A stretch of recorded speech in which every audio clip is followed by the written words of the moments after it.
Bonjour à tous et bienvenue dans cette nouvelle chronique taraborienne.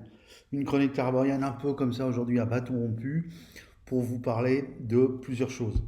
Alors première chose, petit retour de partie sur les parties proposées. Donc j'ai refait jouer trois joueurs, les trois joueurs de la dernière fois, sur ce qui est devenu en fait au fil des parties une sorte de mini campagne à Barbarians of Lemuria.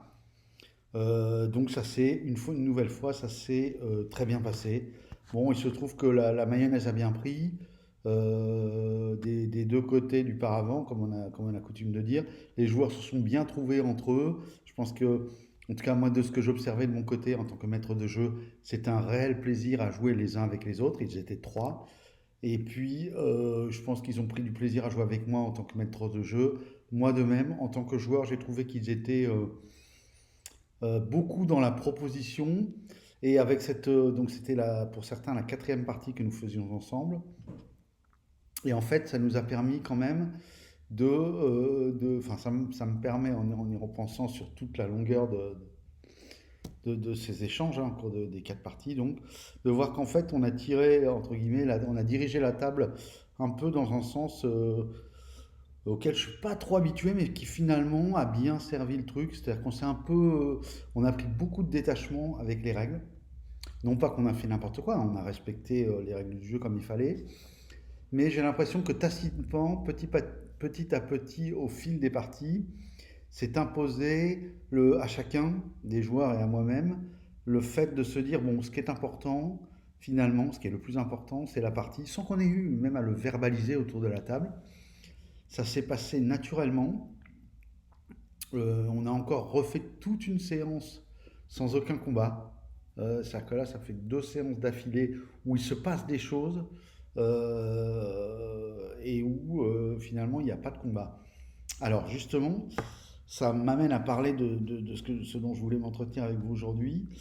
C'est la priorité dans les séances de jeu qu'on propose enfin, comment prioriser les scènes qui vont être jouées, les différentes scènes qui vont être jouées, de manière à ce qu'il y ait le maximum d'intérêt pour la table. J'ai entendu pour les joueurs, pour le fun.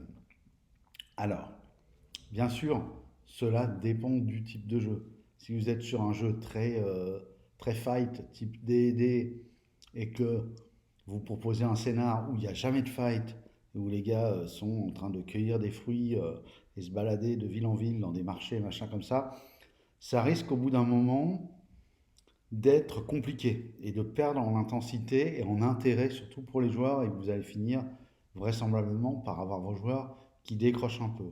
Pourquoi? Parce que quand on postule pour jouer à ces jeux-là, eh ben on a envie, oui, on a envie de friter. On passe pas 2 heures à faire un personnage avec les passes d'armes qu'il peut accomplir, la hache à deux mains qu'il aura, le gros bouclier, pour finalement ne jamais s'en servir. Ce sera un peu vain. Par contre, si on élargit le spectre et qu'on considère un petit peu tous les jeux qui existent et qu'on compare, finalement, quelles sont les parties à laquelle vous avez participé en tant que maître de jeu ou en tant que joueur et auxquelles vous avez trouvé qu'il y avait le plus d'intensité, ben là, ça change. D'un seul coup, par exemple, moi, il me vient plein de moments de ma partie de la campagne que je mène actuellement sur les masques de Nyarlathotep, où très franchement, il y a des scènes d'action, il y en a peu, elles se passent plutôt pas très bien dans leur résolution, dans le rythme qu'on arrive à y mettre, dans le roleplay qu'on y met, dans le côté cinématographique que je ne trouve pas encore tout à fait abouti. Et donc, du coup, l'intérêt de la partie, elle repose pas du tout là-dessus. Ça vient, c'est un peu la dernière roue du chariot, quoi, hein, si j'ose dire. Et pourtant, il y a de l'intérêt de la part des joueurs. Alors, vous allez me dire, là encore, on est dans un jeu très typé et dans lequel on sait que les jeux, entre guillemets, à enquête, ou en tout cas les jeux au cours desquels les personnages doivent élaborer, prennent beaucoup de leur importance là-dessus, sur ces phases d'élaboration, qui d'ailleurs peuvent à terme être un problème, hein. Je vous en parlais là, lors de mon dernier retour sur la campagne. de ce que je ressentais, moi, c'est quand même qu'il y a un peu dans ces scènes d'élaboration une chute du roleplay, une chute de l'intensité. Et finalement, il y a une intensité, mais elle est intériorisée par chacun des joueurs. C'est-à-dire que dans leur tête, je vois bien qu'ils cherchent tous la meilleure combinaison possible, les indices auxquels ils n'auraient pas pensé, comment assembler le puzzle pour avancer. Mais voilà, c'est très intériorisé et c'est même finalement peu partagé entre les joueurs. Puisqu'en fait, ils ne les partagent qu'à certains moments quand ils disent, bon, voilà, qu'est-ce qu'on fait maintenant? Est-ce que tu penses qu'on devrait aller interroger telle personne ou retourner voir tel mec? Sinon, la plupart du temps, c'est dans leur tête. Alors ça fonctionne, à tel point que tous les joueurs, je pense qu'ils sont enfin, ils sont tous chauds bouillants ils attendent la rentrée, puisque maintenant notre prochaine partie aura lieu à la rentrée, et ils sont tous demandeurs de la partie suivante. Pour autant, quand je revois quand je revisionne les parties, puisqu'on a la chance d'avoir un des joueurs qui les filme, puis se dit, et qui les met en ligne, et ben en fait, quand je vois les trucs, je me dis, bon bah oui, il se passe pas grand-chose. Mais en fait, c'est différent pour les joueurs qui les jouent. Et ça a d'ailleurs toujours été un peu ce que j'ai pensé du jeu de rôle d'une manière générale, par rapport aux actual play normalement. Notamment, avec les gens qui bloguent leurs actual play, j'ai toujours pensé que vouloir faire des actual play à un moment, un truc qui s'apparenterait à un moment de cinéma, etc., bah moi je suis pas sûr que ça fonctionne très bien. Et je ne suis pas sûr que ça fonctionne pas que pour les joueurs en fait, qu'en fait ce qui se passe à la table, bah, ça n'a d'intérêt que pour les joueurs. Pour les personnes qui regardent, on pourrait se dire, oui, mais alors il y a la progression de l'histoire, mais alors si c'est uniquement la progression de l'histoire, par exemple l'histoire qui va être racontée à travers les masques, si je prends l'exemple de ma campagne, alors c'est bien en dessous de la plus mauvaise des séries télé qu'on pourrait trouver, malgré tout, en termes comme véhicule de récit, hein, comme média pour un récit. Si vous voulez, c'est un très bon média pour un récit avec des interactions des personnages. Quand vous êtes un des personnages, que vous êtes dedans, mais le public, moi je trouve que ça ne fonctionne pas forcément. Voilà, mais bon, ça c'est toujours pareil. Il y a des gens, ils peuvent regarder un match de tennis, puis il y a des gens qui préfèrent jouer au tennis. Si j'ose dire, si je prends un exemple un peu trivial, ou regarder une partie de baby-foot ou jouer une partie de baby-foot. Voilà. Mais je trouve que ça fonctionne, enfin ça fonctionne moins. Comment vous dire? Voilà, il y a toujours ce décalage. Il y a trop de coupures, il y a trop de trucs méta-jeux qui viennent parasiter. Quand vous avez une caméra, si on parle de médias filmiques, ou un livre, c'est-à-dire juste l'esprit du lecteur et les phrases écrites par l'auteur, c'est de la prise directe. Il y a pas de. Alors bien sûr, oui, il peut y avoir quelqu'un qui rentre dans la pièce où le mec est en train de lire, dis donc chérie, il y a ton bain qui coule, faut que tu ailles l'arrêter, admettons. Et là, ça va briser le truc. Mais sinon, il n'y a pas de brisure. Alors que dans les jeux de rôle, dès qu'il y a une résolution qui fait appel au système de jeu, il y a une brisure. Et donc, poum, le récit, à chaque fois, il en prend pour son grade. Alors malgré tout, c'est sûr, on peut arriver à suivre l'histoire. Mais franchement, est-ce que c'est le média? Enfin, voilà, n'hésitez pas dans les commentaires à me dire ce que vous en pensez, parce que j'ai conscience que c'est peut-être un point de vue, enfin, c'est un point de vue très subjectif que j'ai, encore une fois, par rapport à mon vécu, hein, mais peut-être ce n'est pas vrai, hein, je sais qu'en ce moment, je bloque même sur les séries, j'y arrive plus avec les séries télévisées, là, j'ai un peu du mal à rentrer dans des séries, machin, tout ça. Bon, bah, il reste plus que les bouquins.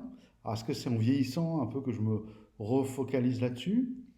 Ou voilà, qu'en pensez-vous, voilà. Après, je pense qu'il y a d'autres centres d'intérêt pour les gens qui suivent les parties. Par exemple, la possibilité de voir un petit peu l'atmosphère, l'ambiance qui tourne à la table avec tel type de jeu. Vous ne connaissez pas Tales from the Loop, vous regardez un actual play, eh oui, vous allez comprendre un petit peu l'ambiance que le jeu va amener. Quelle simulation, qu'est-ce qu'il va simuler, qu'est-ce qu'on va jouer dans ce jeu. Vous jouez à sombre, vous comprenez assez vite qu'on va être sur du cinéma d'horreur et qu'on va émuler des scènes finales de films d'horreur et d'action.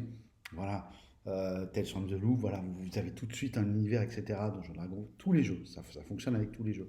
Donc ça a un intérêt pour découvrir des univers et des jeux, même si je pense qu'il vaut mieux découvrir l'univers en y jouant. D'ailleurs, c'est un plaisir que n'ont pas les maîtres de jeu, puisqu'ils sont obligés de découvrir l'univers en amont, et c'est pas la même chose.